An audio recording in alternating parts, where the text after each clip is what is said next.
¿Qué tal? Buenas noches. Bienvenidos a Espiral. Una de las preguntas que más nos hacemos las mexicanas y los mexicanos es por qué, teniendo un país tan rico, tenemos poblaciones tan pobres.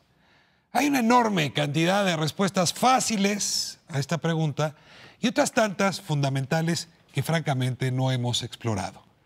Lo cierto es que cuando hablamos de la diversidad biológica del país, nos encontramos una y otra vez que esa biodiversidad es una suerte de cobija jaloneada. De un lado, el interés económico, del otro lado, la protección de los recursos naturales y del otro lado, las comunidades. Hasta que no podamos hacer sintonía de esos tres círculos, no habrá forma que esta biodiversidad se vuelva riqueza para toda la población y no solo para unos cuantos. Hoy hablaremos de esto, del capital natural que debe transformarse en bienestar social. Comenzamos. Sí. Va a correr.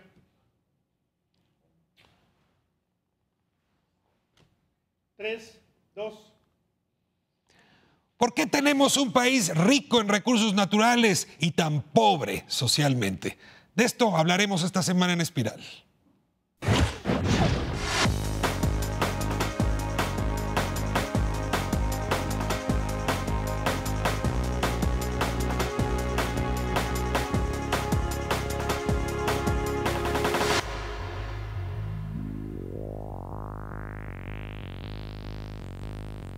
Soy Jorge Rickards, soy director de conservación de WWF.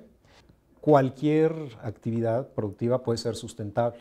El problema es ponerle los límites o hacerlo de una manera en la que se puede hacer sin generar una huella ecológica, que básicamente lo que está haciéndose es un cheque que a la larga pues, nos va a cobrar la naturaleza en términos de poca agua, calentamiento global, etcétera.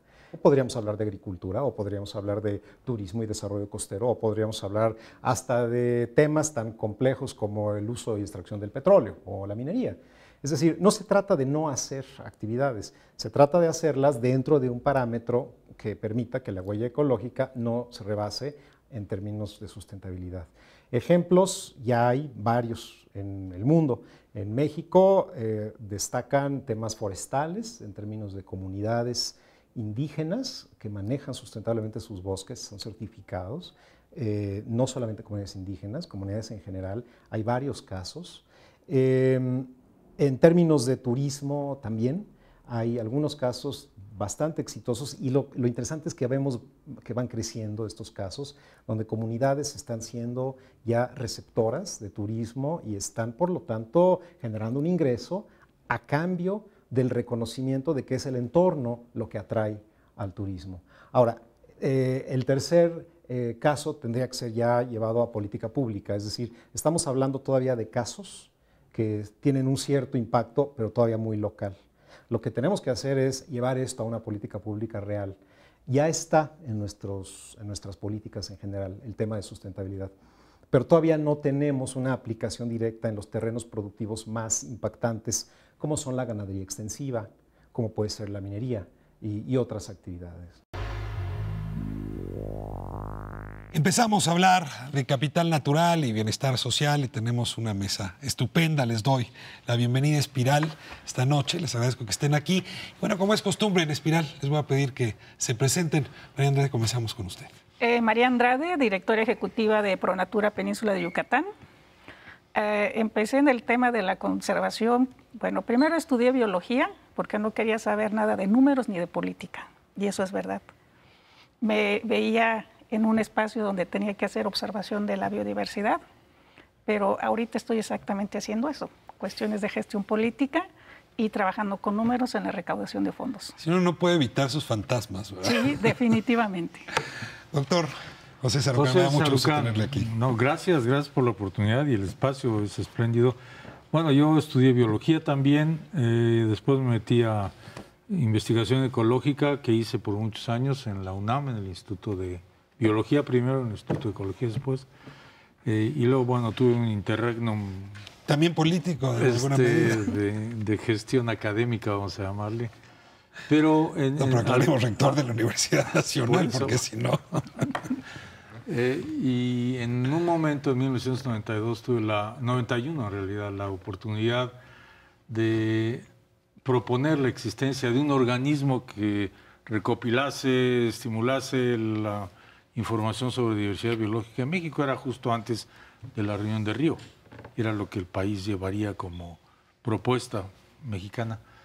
Y bueno, fue una oportunidad espléndida. Vi los planetas alineados y obviamente pues se aprovechó. Yo he estado ligado a Conavio desde entonces, desde afuera primero como gallina cuidando a los pollitos y ahora en los últimos 2 años y medio, 3 casi, directamente a cargo de la operación de Conavio. He pasado por muchos campos de la ecología, no tiene caso comentarlos aquí, pero al final en lo que acabé fue justamente en el estudio de la diversidad biológica del planeta y específicamente de México, de tal manera que esa es la razón por la que estoy metido en el ajo. Le vamos a sacar jugo hoy a los ajos que traemos en esta mesa. Muchas gracias, doctor.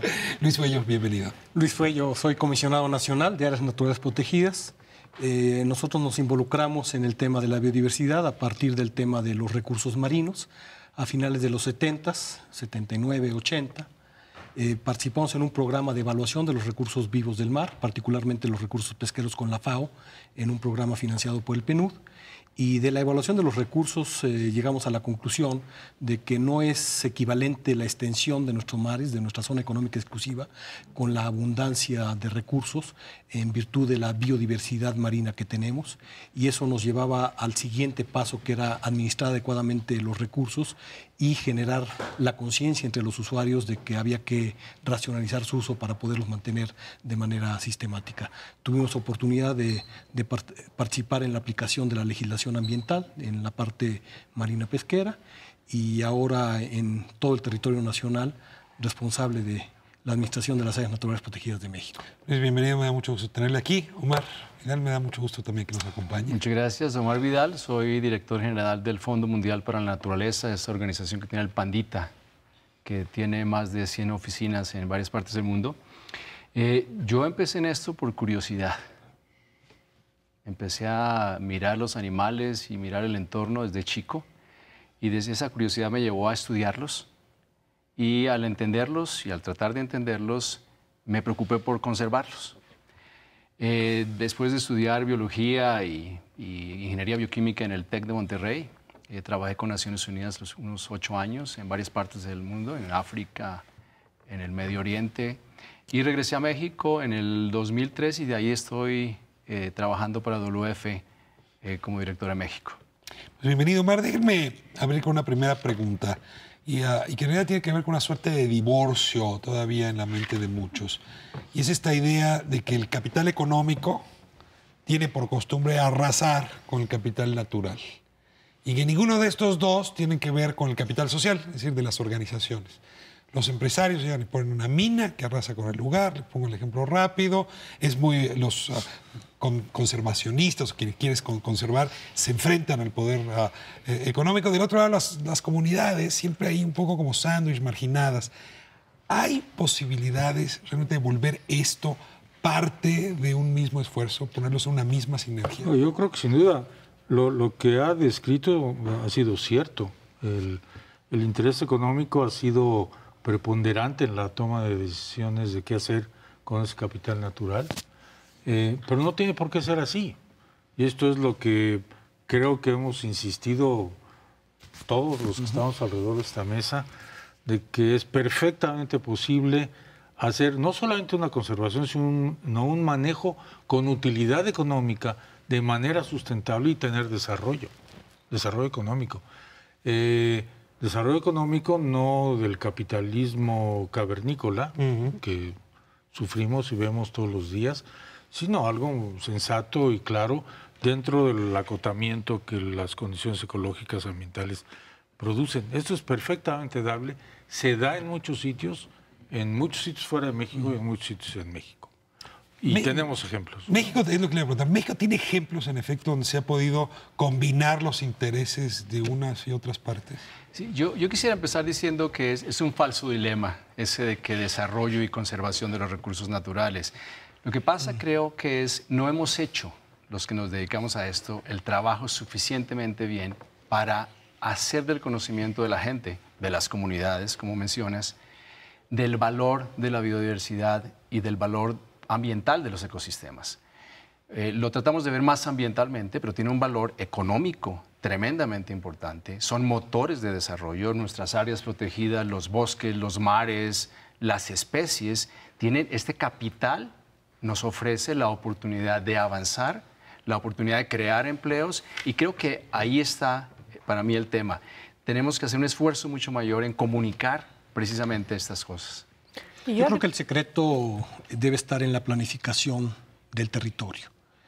Al final tenemos que administrar el territorio y en ese territorio tenemos ecosistemas que le brindan servicios a las otras actividades productivas, sean desde el punto de vista urbano o sea desde el punto de vista rural. Cuando hay una destrucción de los ecosistemas, la propia inversión se pone en riesgo porque los bienes y servicios ambientales que le prestan pone en juego la viabilidad de esta actividad económica. Y por supuesto que no debemos de olvidar a nuestra gente que es propietaria de la tierra. Nuestro territorio está repartido entre el 80% son ejidales, 10% de comunidades indígenas, y tenemos que construir la conservación incorporando a los propietarios de la tierra, haciendo un uso racional de la biodiversidad. Pero los propietarios de la tierra son propietarios de los bosques y selvas. No es nada más tierra en el sentido tierra así. Donde se pone una parcela de maíz. Sí, es la riqueza natural. Lo que está sobre esa tierra. Y esos son ecosistemas que nos proveen la posibilidad de tener la vida en la tierra. Pero quizá el problema que también está es que vemos disociado la parte ambiental y la parte social y la parte económica. Y yo creo que aquí es un problema de política pública. Y siempre nos vamos los ambientalistas, los de economía, los antropólogos. Pero yo creo que el problema tiene que ver en 3 puntos. Que no hay suficiente coordinación entre las dependencias. Se ha logrado hacer firmas de convenios entre 16 secretarías, Medio Ambiente, Turismo, Secretaría de Comunicaciones y Transportes, por citar algunas, pero eso no baja. O sea, está en el convenio, está en los programas de trabajo de sexenios, pero no bajan a donde deben de bajar. Existen herramientas de política pública, de ordenamiento, a nivel de Estado, a nivel de municipio, pero no son aplicados estratégicamente. Entonces, yo diría que el tema en realidad de dónde estamos, a pesar de los esfuerzos que se han hecho, no son suficientes, porque nos falta más educación, donde tiene que haber difusión de programas como este. O sea, es indispensable. ¿Qué vemos en la televisión? ¿Sí? No hay casi nada de programas de difusión que nos ayude a conocer lo que tenemos para valorarlo y ahora sí manejarlo estratégicamente. Y el otro punto es que siempre se ve a las comunidades como que pues pobrecitos que están allá, pero pues no hay un ensamblaje todavía suficiente en que la política que se desarrolla en el centro o en el Estado pues ensamble con la parte social. A ver, hay una implícito en lo que usted está diciendo, y es que hay un actor llamado a jugar un papel principal, que es el Estado. Y diera la impresión como rector. Como rector de estas políticas y de esta orquestación. Claro. Sí. Y diera la impresión de que la mayor parte del siglo XX, se cree que en México tenemos un Estado muy fuerte, en este tema no fue fuerte. O sea, más bien fue una suerte de veleta llevada por los vientos de los distintos intereses, a veces políticos, a veces económicos. ¿Estoy diciendo una barbaridad o en efecto hubo un problema de concepción de Estado? Yo creo que no está muy lejos de la realidad.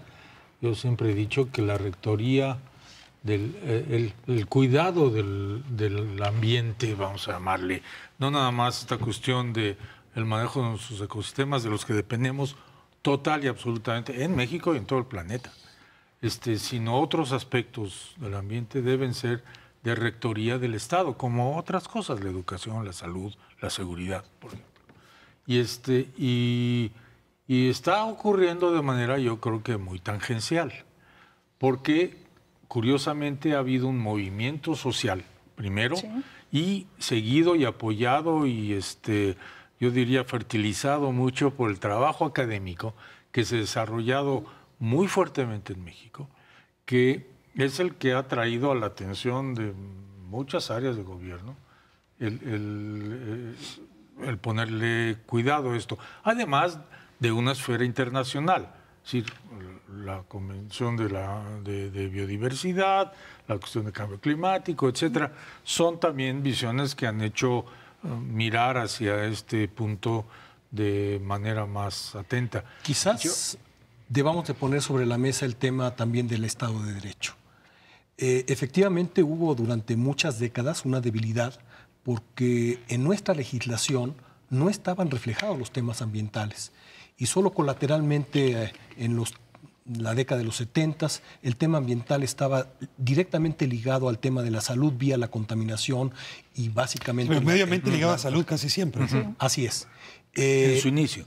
Pero hay una construcción muy fuerte, digamos, en la década, finales de los 80, de los 90, de una legislación que no acabamos de respetar y en donde hay muchos cambios, en donde sigue prevaleciendo los intereses que hacen a un lado la aplicación de la propia legislación. Entonces, yo creo que hay que generar una conciencia lo más amplia posible del respeto a la propia normatividad que nos permita esto que aspiramos todos, que es hacer valer la vocación del territorio de acuerdo a la planeación más adecuada que ésta deba tener.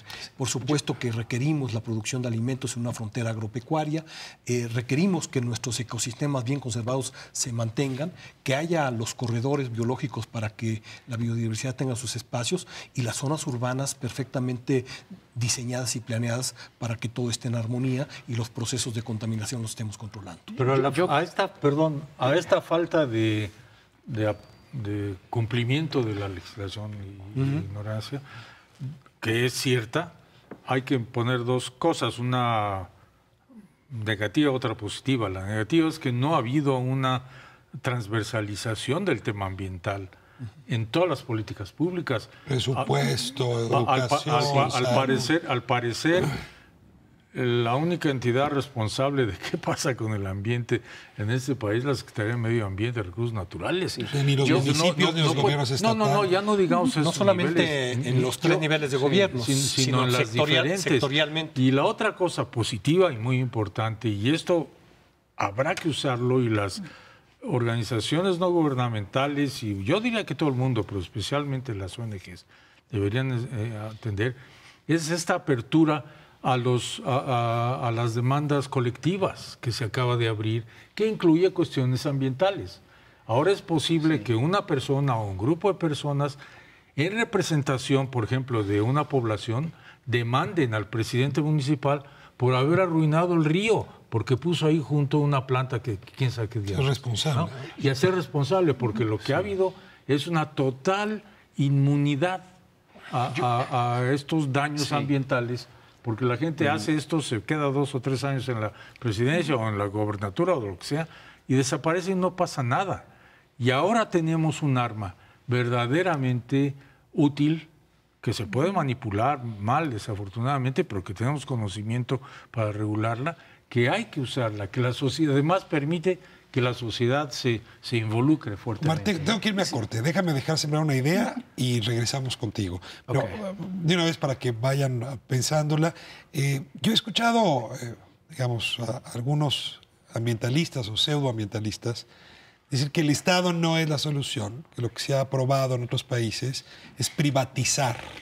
Por ejemplo, en Canadá se privatiza un monte y entonces ese monte el privado lo cuida y permite que haya esquí, pero luego protege a los osos. Pero privatizar el espacio, entregar la propiedad para que ese se encargue de asegurar el medio ambiente, son las soluciones. Incluso en este programa varios me la han expresado. Me voy a corte, estamos con Omar y a que me ayuden a responder esta inquietud que me han dejado sembrada.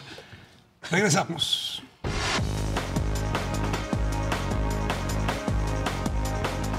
Por ejemplo, te puedo señalar el caso de Pantanos de Centla en Tabasco, Laguna de Términos en Campeche, con la producción en estanquerías del peje lagarto, que es altamente demandado en esa zona, pero al final de cuentas se está agotando a nivel silvestre, en su estado silvestre. Lo que generas es la producción de esta especie en cautiverio, lo cultivas, ¿no? Y tienes una producción y es muy redituable porque tienes el mercado. Entonces, ya no explotas el recurso, y lo que se les pide también es que parte de la producción se reintroduzca al mismo ecosistema.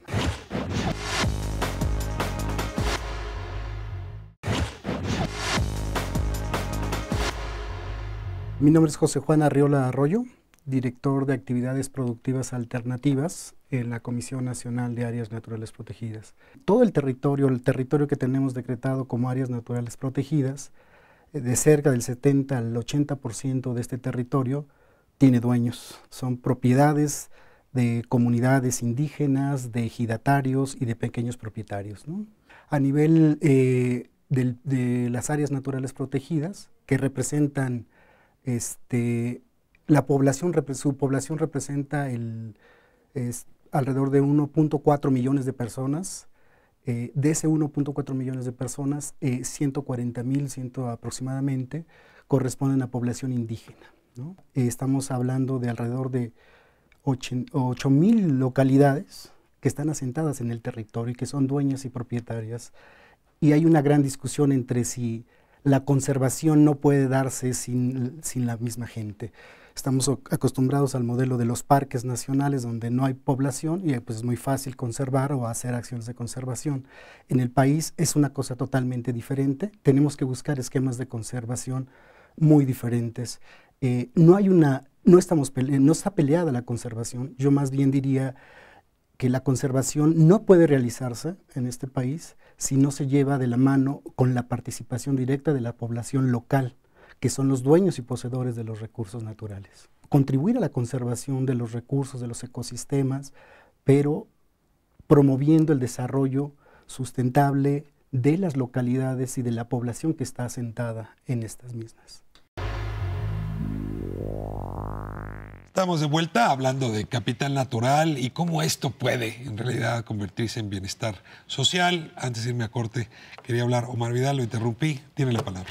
Gracias. Me parece que es muy importante para los que ven este programa, para el televidente, cuando hablamos de biodiversidad, que no se quede un tema abstracto o un término abstracto. Y hablemos de México. ¿Por qué México? México es uno de los 5 países más megadiversos del planeta, el segundo en diversidad de ecosistemas. En menos de 1.5% de la superficie del planeta, México tiene 10% de las especies del planeta. Entonces, la importancia de México es tremendamente importante. En segundo lugar, lo que nos hace falta es una política de Estado para administrar de una manera sustentable ese capital natural que estamos hablando. Ahorita, como estaba diciendo el doctor Sarucán, los sectores como agricultura, agua, turismo, energía, no toman en cuenta el costo ambiental, el impacto ambiental. Entonces, nadie se los cobra, man. Nadie se los cobra, sí, claro, pero porque no los reconocemos y los valoramos. Entonces, para mí eso es muy importante, porque no es una política ambiental. Como bien decía el doctor Sarucán, es inadmisible que la Semarnat solamente tenga que ver con esto. Esto es un eje transversal que debe ser la columna vertebral de un plan de desarrollo del gobierno. Tenemos en este tema lo que en mis años universitarios se llamaba el dilema del gorrón. Y un profesor mío me lo explicaba.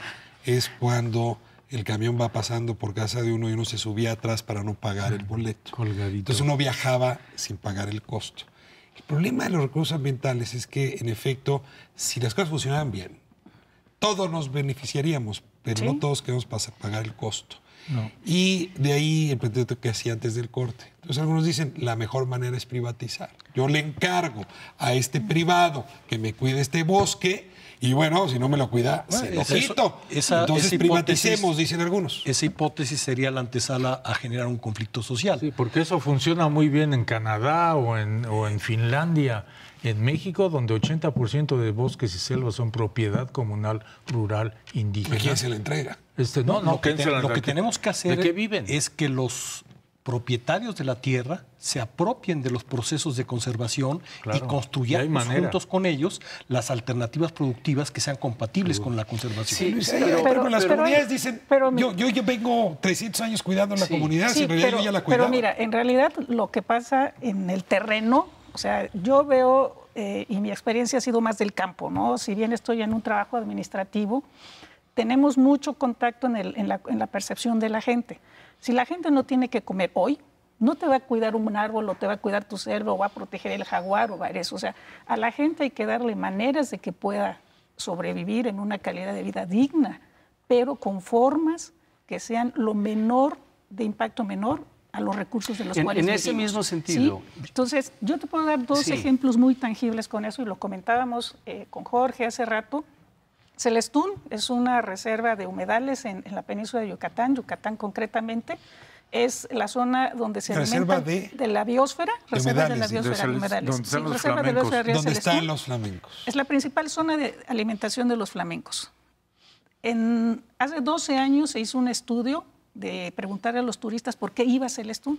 El 95% de ellos dijo que iba porque quería ver los flamencos. Si tú traduces eso, ¿cuánto costarían los flamencos? Siendo el ave emblemática de Yucatán para turismo, no para medio ambiente, para turismo. Siendo el turismo el eje de la economía de la península de Yucatán, ¿cuánto costaría un flamenco? Si vemos cuánta derrama económica hay, agencias de viajes, hoteles, restaurantes, aviones, más allá de lo que recibe el lanchero, que es el que vive ahí, o el dueño de la tierra. Entonces yo creo que lo que nos hace falta es un poquito de más de ingenio para poder A ver, desarrollar. María, le está pegando usted el clavo. A ver, ¿cómo hacer para que ese capital natural se vuelva bienestar social? Es decir, que ese recurso, en efecto, se vuelva un ingreso semanal pero o mensual. Vayamos al ejemplo Hay muchos ejemplos de la de eso. colonización que se hizo como política de Estado en nuestra frontera con Guatemala en el caso de Campeche. El Estado trajo comunidades de toda la República y colonizó Calakmul. Y la idea era, les entregaron selva y empezaron a cortar la selva para desarrollar actividades agropecuarias. Se agotó el suelo y empezaron a generar necesidades y seguían avanzando con más desplazamiento de la selva. En el momento en que hay la conclusión de que ese proceso continuado iba a destruir la riqueza natural, empezó a revertirse el proceso. Y hoy esa gente que fue llamada para hacer actividades agropecuarias está restaurando su territorio para manejar su selva, por un lado. Hay manejo forestal sustentable, La zona arqueológica. hay recuperación de territorio agropecuario a través de acahuales y hay una frontera agrícola en donde hay actividades agrobiodiversas. Hay muchos, y esa hay muchos combinación... ejemplos. Hay muchos ejemplos, esos son dos. Hay muchos ejemplos. Lo que pasa es que no los conocemos lo suficiente, no los damos a conocer lo suficiente. Yo mencionaría la región de la mariposa monarca muy cerca, en el Estado de México y en Michoacán. En el 2000 se creó la Reserva de la Biosfera y las comunidades que son los dueños legítimos del bosque perdieron el derecho de talar el bosque, de explotarlo. Y entonces a los 2 o 3 años, esto fue en el 2000, en el 2004, 2005, estábamos viendo una devastación del bosque por tala ilegal de 400 hectáreas. Empezamos a trabajar el sector gubernamental, los 2 estados, el sector federal, las comunidades, con el sector privado. Ahí, en una alianza que tenemos del UF con la Fundación Carlos Slim, empezamos a trabajar en esa zona, a invertir, pero no únicamente invertir en cuidar el bosque, invertir en beneficiar económicamente a los pobladores. Sí. Acabamos hace una semana con la CONAM y la Secretaría de Medio Ambiente y con Telcel de dar los últimos resultados de la deforestación por tala ilegal en la reserva. 0. Después de un proceso que tomó 10 años. ¿Cómo vive la comunidad? Pero exactamente, lo que hay que añadir allí es que la gente hace dinero por el turismo que llega. Porque se quedan ahí, tienen cabañas, o consumen les hacen de comer, les hacen de guías, pagan una cuota de entrada. Y lo cuidan. Y como tal, hay ejemplos de esto realmente muy importantes. Yo acabo de estar en la Selva Lacandona. Y hay el desarrollo turístico manejado por una comunidad de la Selva Lacandona, el hotel en el ejido Galacia, que acaban de construir un hotel con cabañas que manejan la comunidad. Ellos son los cocineros, las recamareras, los guardias, los guías, todo. Y están ganando dinero por el influjo de la gente que llega ahí. Como eso hay un ejemplo que él conoce. No quiero sonar incrédulo, pero déjeme... Que son las, perdón, nada más para dejarlo, si luego queremos abrirlo, las empresas forestales comunitarias certificadas como sustentables, de las cuales México es el primer lugar en el mundo. Y eso nadie Pero lo que sabe. dice el doctor Sarucán es muy importante. El caso de La Candona, el trabajo de Julia Carabias y su equipo, invirtiendo en ese hotel un ecoturismo de alta calidad, en donde han capacitado y entrenado la misma comunidad. La comunidad es dueña del hotel, la comunidad son los guías, la familia se ha organizado para hacer esto. Son realmente ejemplos tremendamente importantes que nos demuestran que sí se puede. Quiero poner un argumento nada más para incordiarlos. La mayoría de las zonas naturales protegidas de este país son desierto y no tienen potencial turístico. Yo entiendo bien cuando capital natural y capital social o bienestar social se engancha por vía del turismo, y creo que lo explicaron muy bien.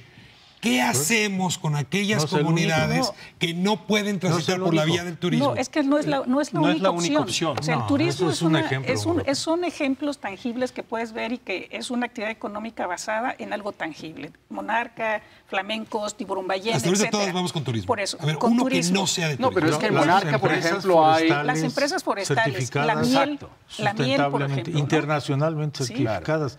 Esto es el ejemplo de Ixtlán de Juárez, Oaxaca, que, ahí va la historia rápida, la comunidad decidió empezar a manejar el bosque, es decir, a cortarlo, de manera que no se estaban echando pues el capital del bosque al futuro. Después pusieron un aserradero, después pusieron una secadora de maderas, después pusieron una fábrica y ahora están exportando muebles a todo el mundo. La comunidad, y con el dinero que hacen, mandan a sus hijos a prepararse como contadores, como ingenieros, como licenciados en administración de empresas, han construido carreteras, han construido escuelas, clínicas. Pero doctor, ¿qué les lleva a eso, doctor? Yo creo que lo que hay atrás de esos ejemplos exitosos, no solo con el turismo, sino ahorita con la parte forestal, que yo creo que sería otro tema tangible. Ese es enorme. Pero ¿qué les lleva allá, doctor? En realidad, yo creo que lo que les lleva allá es que hay organizaciones que están planeando de mediano y largo plazo. O sea, para llevar a una comunidad a vender, a capacitarse, a producir y a competir de calidad, llevan procesos, me atrevo a decir que van de 3, de 5 y de 10 años. Son de lenta maduración. Son procesos. Sí, son procesos en los cuales se ¿Qué suman. industria se echa a andar en 3 meses? Exacto. Pero a eso voy. Claro. Los municipios planean 3 años, la presidencia 6. Entonces, realmente, por eso insisto mucho que el marco de política pública tiene que trabajar en ese sentido de los procesos de planeación que tienen que ser de mediano plazo, las alianzas que hay, que ahí juegan unas cuestiones muy... Atrás de esos proyectos hay inversión privada, hay inversión del gobierno, hay inversión de CONAM, hay inversión de varias cosas, y yo creo que ahí el secreto es quién juega un rol y hay para que esos fórmulas recursos también de vayan. Conservación. Exactamente. La propia legislación de vida silvestre estableció la modalidad de unidades de manejo de la vida silvestre, las UMAS. Y en estas UMAS hay un cambio del término ganadero tradicional de ganado vacuno hacia el manejo de vida silvestre, se conserva el territorio y hay generación de ingresos a través del manejo de la vida silvestre, y esto está tocando a los estados de Nuevo León, al estado de Tamaulipas, a Coahuila, Sonora, a Chihuahua, a Sonora, en donde estamos recuperando territorios que se destinaban al pastoreo y ahora traen un manejo en donde se recupera la vocación natural del suelo. Volviendo a tu pregunta, yo creo que no hay que tenerle miedo a la inversión privada. No. Definitivamente. No. Tampoco al turismo. Los ejemplos que hemos mencionado, el de Oaxaca, el de Chiapas, el de Mariposa Monarca, el de esto, están, por ejemplo, en este contexto. Hay 30 y tantos. En este contexto de esta alianza que mencionamos, que tenemos con la Fundación Carlos Slim para apoyar esta agenda mexicana de conservación. Ahora, la cuestión es que el interés de la iniciativa privada en promover estas prácticas sustentables de muchos empresarios en México es claro. No tienes tú que comprar un terreno necesariamente o adquirirlo para protegerlo. Puedes invertir y tratar de implementar esas prácticas sustentables, de negocio sustentable. Lo que estamos hablando aquí es de bienestar social, a través de creación de empleos. Aquí hay que tener cuidado de no generar un desplazamiento en la toma de decisiones sobre el uso del territorio a las propias comunidades, y que la inversión privada que se da genere un desplazamiento en la apropiación y decisión del territorio. Por su supuesto, conservación. por supuesto. El actor principal Por es la supuesto. comunidad. Pues Debe el dueño, ser, el dueño de la tierra. Debe ser la comunidad como un eje dueños del central recurso. en la Pero política se del uso requiere del una territorio. red de sectores y actores, y yo creo que el secreto es cómo intervienen en eso. Te podemos dar N ejemplos de cómo la inversión privada está, pero juega un rol.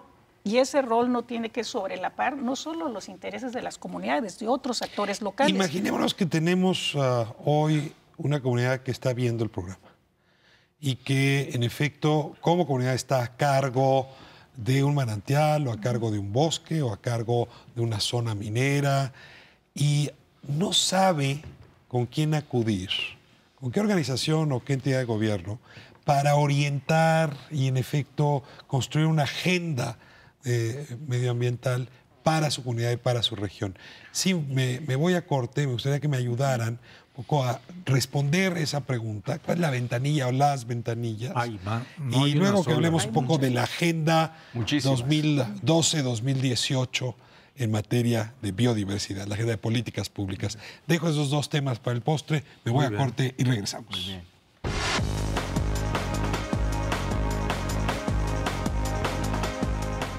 La visión actual y la definición del término de conservación es una definición amplia que incluye desarrollo, que incluye uso de los recursos de forma sustentable y que va dirigida a crear un ambiente sano para todos.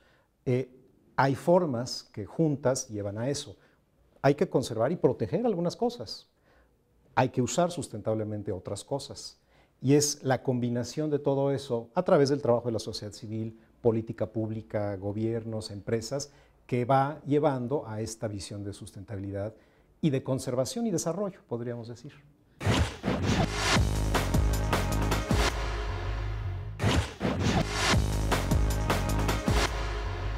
WWF en México hemos tenido un interés particular dentro de esta visión que hablaba yo de conservación, que implica a varios actores, de vincular a la iniciativa privada. Precisamente los sectores productivos de la iniciativa privada tienen una corresponsabilidad en esto y además un enorme interés que estamos viendo ya más claramente. Dentro de ese contexto hemos generado varias alianzas. La que platicamos ahora es la alianza con la Fundación Carlos Slim y es una alianza con WWF donde el objetivo es similar al mismo que tiene WWF también, encontrar alternativas de desarrollo sostenible, generar un medio ambiente sano para seres humanos, especies, ecosistemas. Y la manera en la que se construyó fue a través de consultas regionales. O sea, en vez de decidir una agenda a priori, salimos, hablamos con prácticamente todas las organizaciones conservacionistas, comunidades y agentes gubernamentales en las regiones de México, Golfo de California, Desierto Chihuahuense, Mariposa Monarca, Arrecife Mesoamericano, Chiapas, Oaxaca. Estamos hablando de prácticamente todo el territorio nacional, a excepción solamente de la cuenca del Golfo de México. Y pusimos sobre la mesa la pregunta, ¿cuáles son las prioridades a atender? Y fueron los mismos socios locales los que tanto determinaron amenazas como oportunidades, como proyectos. Y a partir de ahí entonces nace una primera agenda de trabajo que ya ahorita son proyectos que ya terminaron y estamos en una segunda fase de apoyo a proyectos y planteando una tercera fase.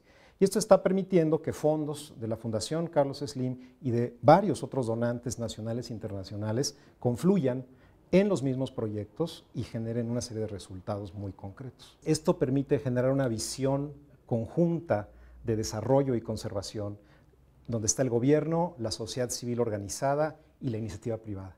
Si pudiéramos replicar este tipo de ejemplos, podríamos magnificar el efecto y podríamos entonces acercarnos a ese paradigma de sustentabilidad que mencioné, la parte social a través de las comunidades trabajando en los sitios, el gobierno promoviendo políticas sustentables, las empresas invirtiendo y el gobierno asegurándose de que las políticas funcionen y la sociedad civil como observadora del cumplimiento, ¿no? Dando transparencia.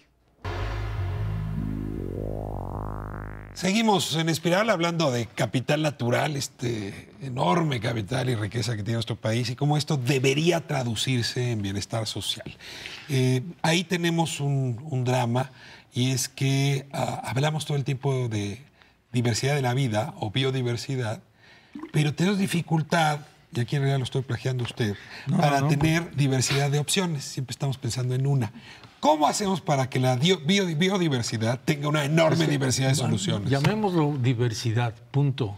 Este país ha ignorado la diversidad que tiene cultural y biológica, desde siempre. No hemos aprovechado la diversidad étnica para hacerla parte del desarrollo del país, ¿no? Es el México atrasado con el México adelantado. Y no se quieren ver el uno al No, otro. y es parte de nuestros serios problemas verdaderamente estructurales. La otra es pretender que un país con la diversidad ecológica que quizá habrá otro más, no sé. No, Omar daba los datos, ¿no? Somos de los 5 más de los 5. Pero me refiero, esa diversidad biológica es el resultado de la diversidad ecológica. No hay manera de manejar, por ejemplo, agricultura, que es una labor noble, indispensable, es un recurso, es un capital natural generado por la humanidad, y de ese sí lo apreciamos, porque pues de eso comemos y ahí le metemos fuerza. Los demás recibimos beneficios que nunca hemos valorado. Este es un tema y la que respuesta es muy está en la bonito. diversidad. El territorio nos da la oportunidad no hay manera de generar manejar actividades complementarias, no solo sobre un proceso, sino sobre los distintos procesos que se pueden soportar sobre la riqueza natural diversa. Y puede haber producción de miel en un mismo territorio, manejo forestal sustentable, el pago por servicios ambientales, es compatible la producción, por ejemplo, de café en algunas zonas donde hay café de sombra orgánico, puede estar compatibilizado con el propio turismo. En fin, hay una diversidad de opciones que complementadas generan Quiero mejores acabar la condiciones. parte de la producción de alimentos, porque además tiene su importancia en el futuro en este país.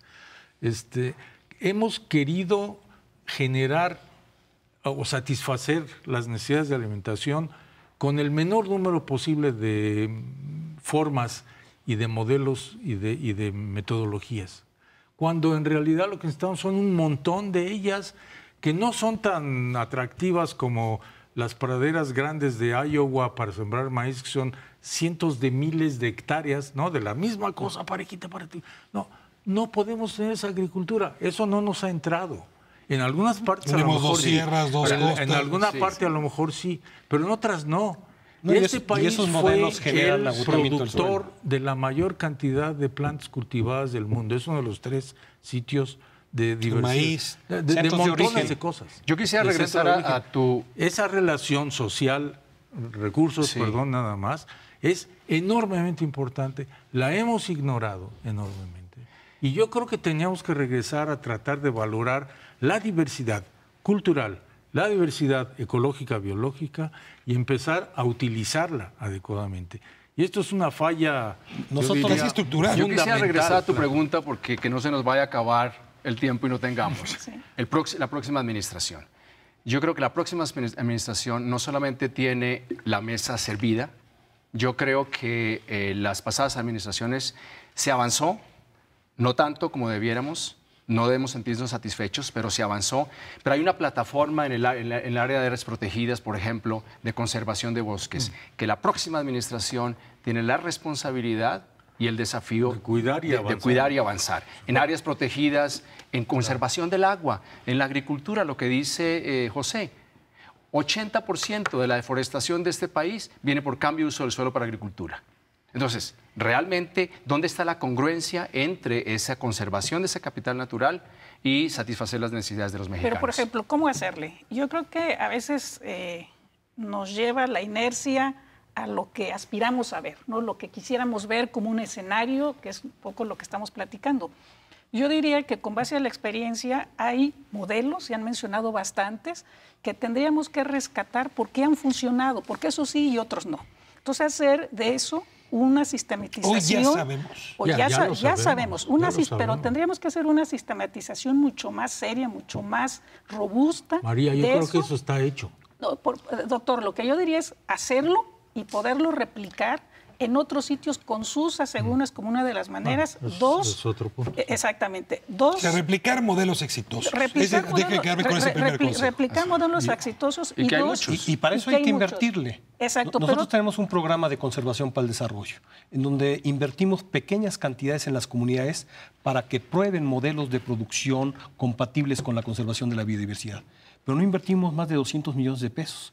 Y esos ejemplos nos han permitido acreditar que comunidades que recibieron inicialmente un subsidio hoy son actividades rentables que están en el circuito comercial. Si eso lo potenciamos, y además tenemos la obligación de todavía conservar mucho territorio que no tiene un esquema de manejo sustentable. Pero a ver, María, déjame preguntarle, ¿cómo llevar fertilización cruzada de una comunidad a otra? Pero, por ejemplo, ya hay casos exitosos de intercambios de experiencias. Tú mandas el grupo de donde está funcionando a De grupos, campesino a campesino, de diferentes, pescador a pescador. diferentes niveles Así de es. evolución de los proyectos, y creo que es algo que hace falta fortalecer. ¿Quién está haciendo en los eso? cosmos. Entre las comunidades. Mira, hay diferentes organizaciones que mueven de un estamos lado al trabajando, otro. sociedad civil, gobierno, iniciativa privada, y hay diferentes ejemplos, y por eso insisto, y esa es una quizá, doctor, que creo que hace falta hacerlo, ese tipo de cosas, replicarlas, darle seguimiento, y yo insisto, con una visión de largo plazo. No puede ser que queramos convertir a un grupo de campesinos o de pescadores en empresarios noche a la mañana. en 2 años.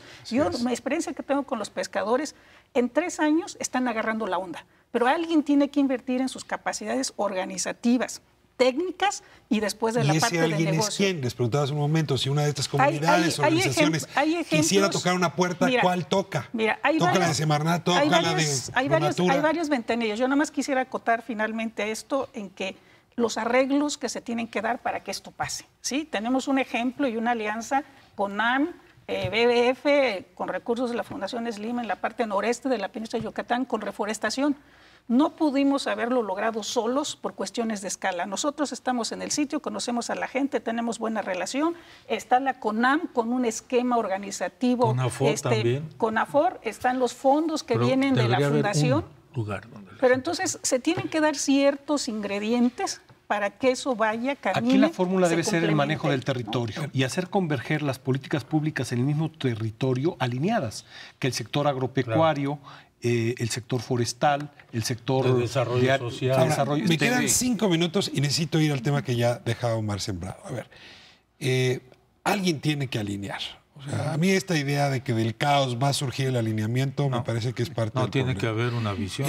Yo supongo que el gobierno federal y su cabeza tienen que jugar un papel central en el Así es. alineamiento de astros, Si no, no de funciona. experiencias, de Si no, no funciona. conocimientos, Sí. en fin. Absolutamente. Tienen ustedes enfrente al próximo presidente de la República.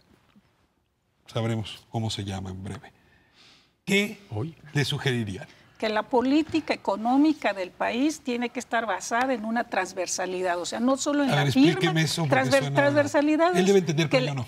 la economía, Península de Yucatán, que es mi área, el PIB de la Península de Yucatán, que es ganadería y agricultura donde más invierte económicamente por el gobierno de los 3 niveles, ni siquiera rebasa el 15% del PIB. ¿Por qué seguimos invirtiendo de esa manera en ganadería y en agricultura En todo el sureste es la cuando misma se pregunta. puede hacer de otra manera? Entonces, yo creo que el presidente tiene que sentar a sus secretarios, decirles, debemos de trabajar en la ordenación del territorio. Zagarpa invierte 200 millones, mientras la CONAM invierte 2 pesos. ¿Sí? Entonces, yo creo que el presidente tiene que tener una planeación estratégica en la cual las secretarías se sientan Voy a y tiempo planeen el justo. desarrollo. Minuto 30 para responder la misma pregunta. Poner como uno de los temas prioritarios en la agenda nacional el tema de la conservación de la biodiversidad. Acoplemos al tema de la conservación de la biodiversidad recursos que puedan destinarse a la reorientación productiva de esos territorios que necesitamos conservar. Tercero, ampliar nuestra frontera de conservación. Nuestro país tiene Que sea el número de zonas naturales protegidas. no solamente cualquier modalidad de conservación que nos permita conservar nuestro Por territorio. manejo también. Tenemos una gran biodiversidad y si logramos alcanzar en un escenario de 20, 30 años el 30% del territorio, aseguraremos que el 70% de la biodiversidad está conservada. Y si esa estrategia de conservación va acompañada con soluciones productivas alternativas que le den bienestar a la gente, ese modelo va a funcionar solo. Omar, minuto 30. Yo mencionaría 2 cosas. Primero, invertir de una manera estratégica en la educación porque nuestros niños, nuestros adolescentes y muchos adultos también son la clave para hablar de sustentabilidad en el tiempo. Y el tema de sustentabilidad, el tema de orgullo por lo que tenemos en México, tiene que ser claro desde que los niños van a la escuela. En segundo lugar, yo creo que el presidente debe liderar un esfuerzo en donde participen todos los actores, los dueños de la tierra, sector empresarial, la sociedad civil y el gobierno, para que esto sea una misión de todos los sectores. De otra manera no va a funcionar. Los casos que hemos mencionado, de la Monarca, de la Candona, etcétera, han funcionado porque hay una congruencia y una conjunción de esfuerzos e inversión. José, cierra usted, minuto y medio. Yo creo que la transversalización de todas las políticas federales debe ser una de las primeras cosas. Segundo, el asumir que el desarrollo de este y de cualquier otro país está constreñido por las limitantes ambientales. Lo estamos viendo a escala global en todas partes y tenemos experimentos hechos de que cuando eso no ocurre es una tragedia. Ahí está Haití pegadito a Dominicana y nada más contrastemos el éxito lo que ha de un pasado. país y el fracaso del otro. Hay un y usted diría, experimento tiene hecho. que ver con lo ambiental. Sí, claro. Totalmente.